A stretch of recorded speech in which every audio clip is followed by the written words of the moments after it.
आत्मा अनुशासन की शक्ति बहाने बनाना छोड़ दिए बुक का चैप्टर नंबर 1 देखेंगे। इस वीडियो में पूरे विस्तार से देखेंगे, पूरे ध्यान से सुने। आपकी ज़िंदगी पूरी तरह से बदल सकती है। एक बार सुने, बाद में आपकी राय ज़रूर बताइए। तो आइए देखते हैं इस बुक का चैप्टर नंबर 1। यानी इस बुक में 3 खंड है। खंड 1 में 7 चैप्टर है, खंड 2 में 7 चैप्टर है और खंड 3 में 7 चैप्टर है। तो खंड 1 में देखेंगे जो है आत्मा अनुशासन और व्यक्तिगत सफलता। उसमें का चैप्टर नंबर 1 है आत्मा अनुशासन और सफलता। स्वयं को जितना प्रथम और सर्वश्रेष्ठ विजय है, ऐसे प्लेटो कहते हैं।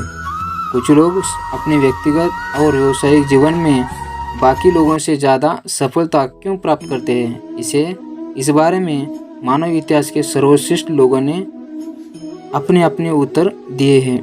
आज से 2300 वर्ष से भी पूर्व अरस्तु ने लिखा था कि खुशी पाना ही मानव जीवन का चरम लक्ष्य है। आमतौर पर आपको अपने सपनों की दिशा में आगे बढ़ने से रोकने वाली सबसे बड़ी चीज़ होती है आपके प्रिय बहाने और आत्मा अनुशासन का अभाव।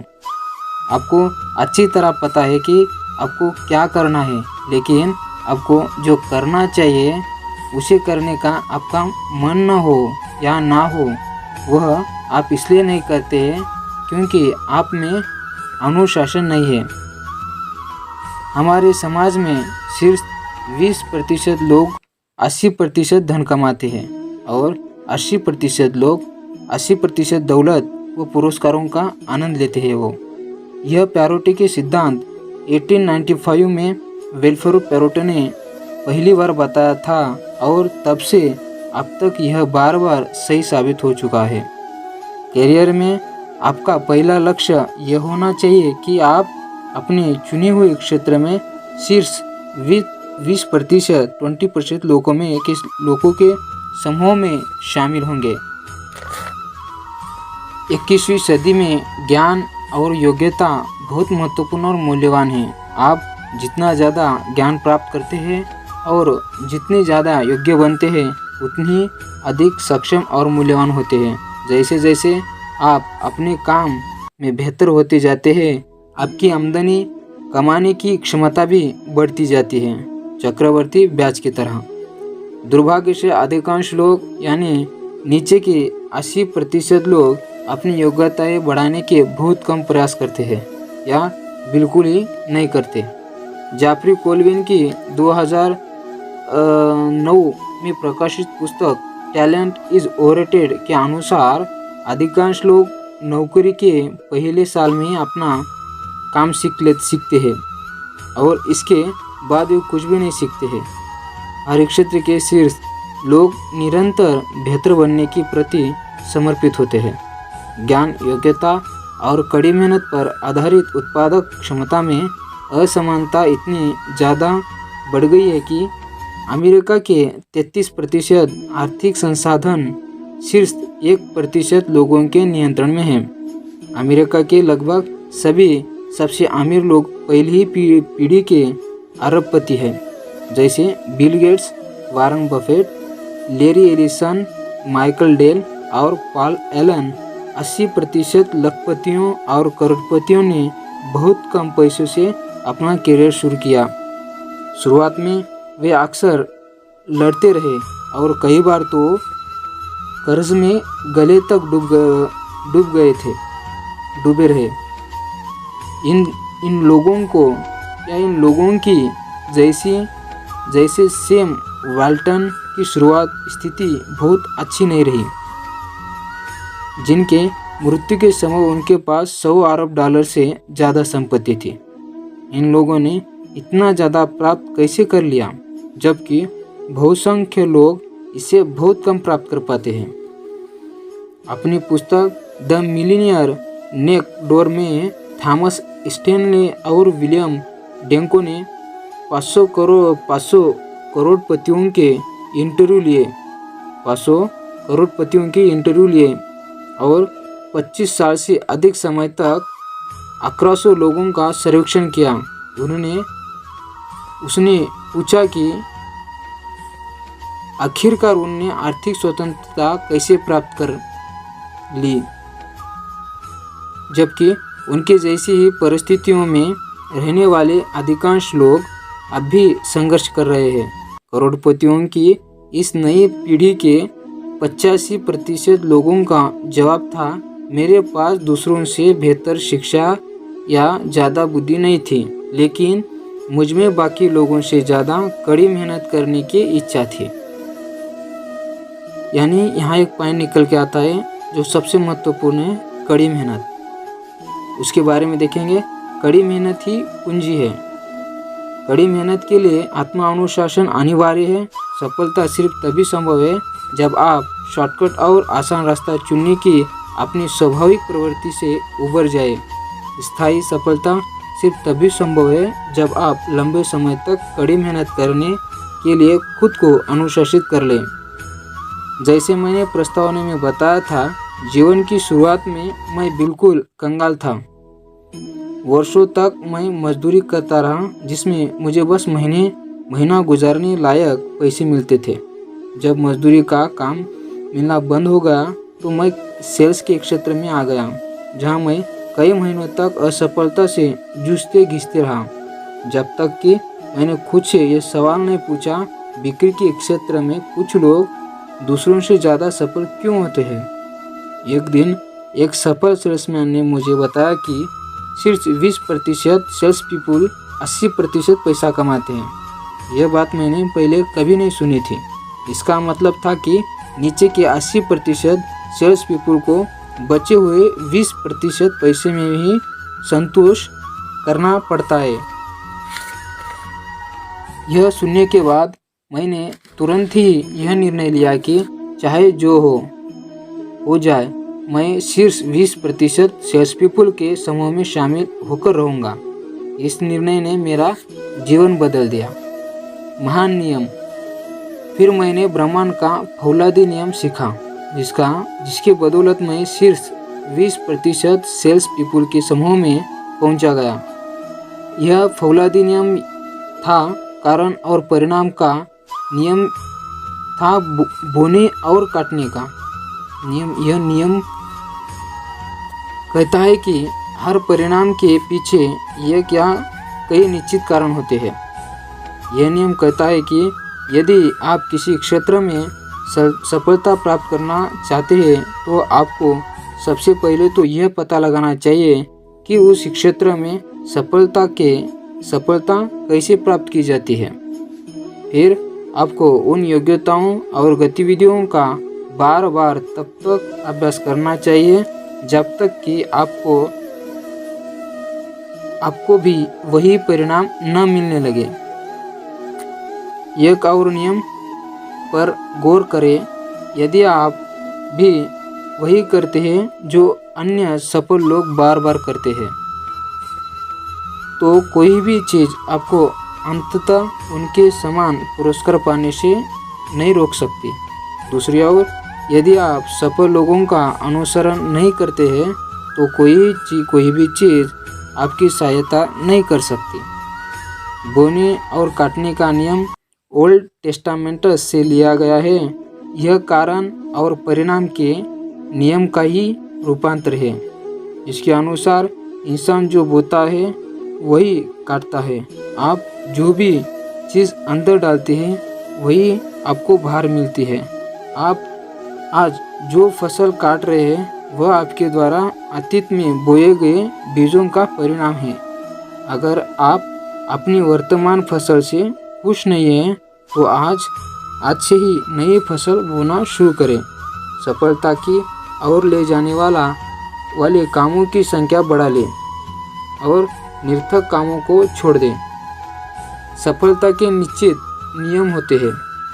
सफलता संयोग से नहीं मिलती, दुर्भाग्य से असफलता भी संयोगों से नहीं मिलती।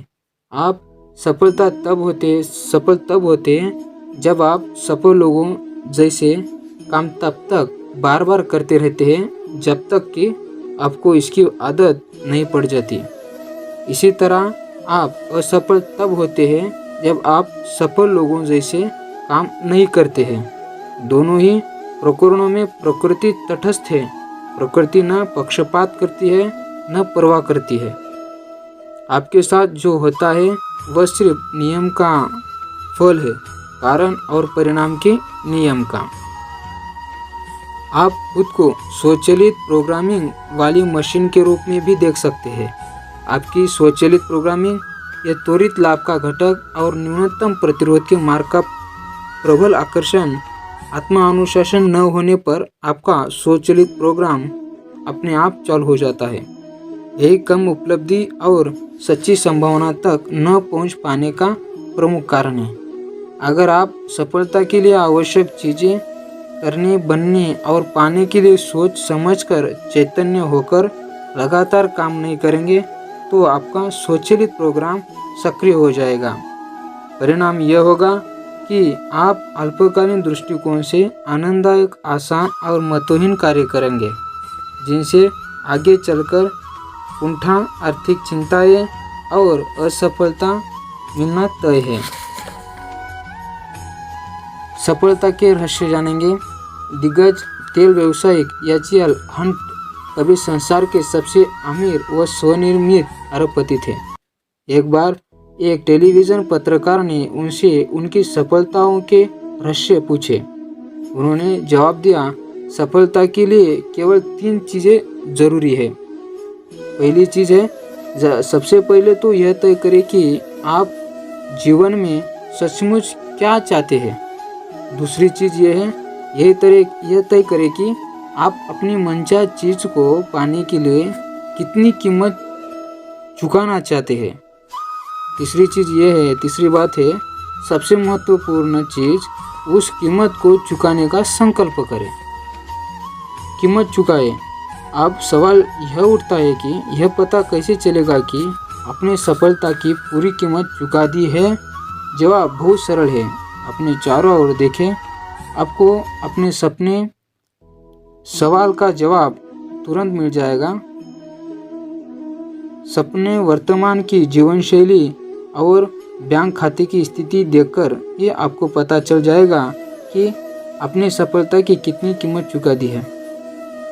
अनुरूपता के नियम के अनुसार आपका बाहरी संसार दर्शन की तरह आपके स्वरूप और आपके द्वारा भीतर चुकाई गई कीमत का प्रतिबिंब हमेशा दिखाएगा। सफलता की कीमत के बारे में यह रोचक बात भी ध्यान रखें, यह हमेशा पूरी चुकानी पड़ती है और पहले चुकानी पड़ती है। आपकी असफलता की परिभाषा चाहे जो हो, ये किसी रेस्टोरेंट की तरह नहीं होती जहां आप खाने का आनंद लेने के बाद कीमत चुकाते हैं। इसकी वजह यह कैफेटेरिया जैसी होती है, जहां आप अपनी मनचाही चीज़ चुन सकते हैं, लेकिन उसका आनंद लेने से पहले आपको भुगतान करना होता है। प्रेरक वक्ता जिग जिगलर कहते हैं, सफलता की लिफ्ट खराब है लेकिन सीढ़ियाँ हमेशा खुली है। विशेषज्ञों से सीखें। कैपमेयर ने जिनका जिक्र मैं प्रस्तावना में किया था, हमने प्रस्तावना की एक वीडियो बनाई है, आप हमारे चैनल में जाके वीडियो लिस्ट में देख सकते हैं। मुझे यह भी बताया कि आत्मा अनुशासन के बाद सफलता का दूसरा सबसे महत्वपूर्ण सिद्धांत यह है कि आपको विशेषज्ञों से सीखना चाहिए। आप इतना लंबा जीवन नहीं जी सकते कि सब कुछ खुद सीख लें। यदि आप सफल होना चाहते हैं तो आपको पहला काम तो यह करना है कि अपनी मनचाही सफलता प्राप्त करने के लिए जरूरी सारी चीज़ों को सीख लें। विशेषज्ञों से सीखें, उनकी पुस्तकें पढ़ें, उनके ऑडियो प्रोग्राम सुने, उनके सेमिनार्स में जाएं और उन्हें पत्र लिखकर या उनसे सीधे संपर्क करके सलाहें मांगे। कई बार तो अपने जीवन की दिशा बदलने के लिए आपको केवल एक विचार की ही ज़रूरत होती है। अपनी बात का अर्थ समझने के लिए मैं आपको एक उदाहरण देता हूँ। कुछ साल पहले एक दोस्त ने मुझे एक बहुत अच्छे दंत चिकित्सक के पास जाने की सलाह दी। मुझे बाद में पता चला कि वह बहुत ही प्रतिष्ठित है। उसे दंत चिकित्सकों का दंत चिकित्सक कहा जाता था, यानी जब दूसरे दंत चिकित्सकों को दांत संबंधी समस्या आती थी तो वे उसके पास जाते थे। उस दंत चिकित्सक ने मुझे बताया कि वह हर प्रमुख दंत चिकित्सा सम्मेलन में हिस्सा लेता है। वहाँ वो प्रत्येक सत्र में बैठकर पूरे देश और संसार से आए दंत चिकित्सकों की बातें गौर से सुनता है। इस तरह उसे दंत चिकित्सा की प्रौद्योगिकी में हुए नवीनतम प्रयोग और खोजों की पूरी जानकारी मिल जाती है। एक बार की बात है, हांगकांग में एक अंतर्राष्ट्रीय दंत चिकित्सक सम्मेलन हो रहा था। इस सम्मेलन में जाने के लिए उस दंत चिकित्सक ने अपनी 1 सप्ताह की प्रैक्टिस छोड़ी और समय और धन दोनों का ही निवेश किया। इसे इस निवेश का फल भी मिला। सम्मेलन में एक जापानी दंत चिकित्सक ने कॉस्मेटिक सर्जरी की अपनी इजाद की हुई एक नई प्रौद्योगिकी के बारे में बताया। इससे दांतों का हुलिया बहुत अच्छा रहता था और लोग हमेशा आकर्षक या सुंदर दिख सकते थे। सैन डिएगो लोटोने पर वह दंत चिकित्सकों का तत्काल अपनी क्लिनिक में उस नई तकनीक का इस्तेमाल करने लगा। जल्दी ही इसी क्षेत्र में उसे महारत हासिल हो गई और पूरे देश में उसका नाम हो गया। कुछ ही वर्ष में अमेरिका भर के लोग उपचार कराने के लिए उसके पास आने लगे, क्योंकि उसके पास एक दुर्लभ विशेषज्ञता थी। इसलिए वह अपनी फीस बार बार बढ़ा सकता था। अंततः 55 वर्ष की उम्र तक उसने रिटायर होने लायक पैसा जोड़ लिया। अब वह आर्थिक दृष्टि से स्वतंत्र था और अपना बाकी जीवन परिवार के साथ साथ यात्रा करते हुए और अपने सपनों को पूरा करते हुए गुजार सकता था। इस कहानी का सबक यह है कि विशेषज्ञों से सीखना बड़े फायदे का सौदा है। उस दंत चिकित्सक ने अपने क्षेत्र के विशेषज्ञों से लगातार नए विचार ग्रहण किए और उनसे सलाह ली। इस कारण उसे एक नई प्रौद्योगिकी की जानकारी मिली जिसने उसे शिखर पर पहुंचा दिया। अगर उसे नई प्रौद्योगिकी की जानकारी नहीं मिलती तो उतना पैसा जोड़ने के लिए उसे 10 साल ज़्यादा काम करना पड़ता। यह आपके साथ भी हो सकता है, लेकिन ऐसा तभी होगा जब आप अपने हुनर के आजीवन, लेकिन संक्षेप में यह शरीर की फिटनेस बनाए रखे जैसा है। अगर आप लंबे समय तक व्यायाम नहीं करते हैं तो आपकी फिटनेस कायम नहीं रह सकती, उसमें कभी कमियां आने लगती है। आपका शरीर और मांसपेशियां नरम और कमज़ोर हो जाती हैं। आपकी शक्ति, लचीलापन और स्टेमिना कम हो जाता है। इन्हें कायम रखने के लिए आपको हर दिन, हर सप्ताह, हर महीना अपने शरीर पर काम करना पड़ता है। नियम यह है कि जो आप पहले कभी नहीं किए थे, वैसे व्यक्ति बनने के लिए आपको कुछ ऐसा करना होगा जो आपने पहले कभी नहीं किया था। इसका मतलब यह है कि श्रेष्ठ चरित्र पाने के लिए आपको आत्मानुशासन और आत्मविजय के ज़्यादा ऊंचे स्तर पर पहुंचना होगा। आपको ऐसा काम करने होंगे जिन्हें आप आम लोगों को पसंद नहीं करते, जिन्हें करना आम लोग पसंद नहीं करते। सफलता का एक और सिद्धांत यह है, जिस चीज़ को आपने पहले कभी प्राप्त नहीं किया, उसे प्राप्त करने के लिए आपको ऐसे गुण और योग्यताएं सीखनी होगी जो आप में पहले कभी नहीं थी। सफलता खुद अपना पुरस्कार है। आपने यह कहावत सुनी होगी, कोई भी चीज़ सफलता की तरह सफल नहीं होती। इसका मतलब यह है कि सफलता का सबसे बड़ा पुरस्कार सिर्फ पैसा कमाना नहीं है। सफलता का सबसे बड़ा पुरस्कार तो उत्कृष्ट व्यक्ति बनना है। आत्मानुशासन की शक्ति बहाना बनाना छोड़ दे। इस बुक का चैप्टर फर्स्ट इस वीडियो में देखे हैं। ये वीडियो आपको कैसे लगा, आपकी राय सर्वतोपरि आप कमेंट करके आपकी राय बता सकते हैं। ये वीडियो देखने के लिए आपका धन्यवाद।